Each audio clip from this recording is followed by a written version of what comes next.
একদিন গ্রামের একটি ছোট ছেলে বুবু তার দাদুর কাছে গিয়ে বলল, দাদু, আমি শিকার করতে যাব, আমাকে কিছু পরামর্শ দিন।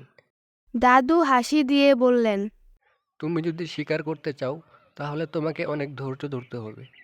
আর একটা জিনিস মাথায় রাখতে হবে, শিকারির চেয়ে শিকার সবসময় চালাক হয়। বুবু মনে মনে হাসলো এবং ভাবল। দাদু কিছুই জানে না, আমি সব কিছুই পারি। পরদিন বুবু শিকার করতে গেল। সে একটি খরগোশ দেখলো এবং তাকে ধাওয়া করতে শুরু করলো এবং খরগোশটা খুব দ্রুত পালিয়ে গেল।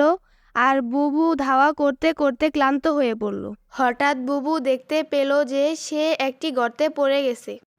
বুবু চিৎকার করে বলল, দাদু, আমাকে সাহায্য করুন। দাদু এসে বুবুকে গর্ত থেকে বের করে দিলেন। তারপর হাসি দিয়ে বললেন, আমি তোমায় কি বলেছিলাম, শিকার সবসময় চালাক হয়। বুবু লজ্জা পেয়ে বলল, দাদু, আপনি ঠিকই বলেছিলেন। আমি বুঝেছি যে শিকারের চেয়ে শিকার সবসময় চালাক হয়।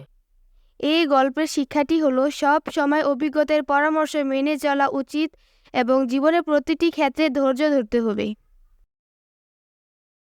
আমাদের এই ভিডিওগুলি যদি আপনাদের ভালো লেগে থাকে তাহলে অবশ্যই লাইক, কমেন্ট, শেয়ার এবং চ্যানেলটিকে সাবস্ক্রাইব করে রাখবেন। আপনাদের সাবস্ক্রাইব আমাদের নতুন নতুন ভিডিও তৈরি করার অনুপ্রেরণা যোগায়।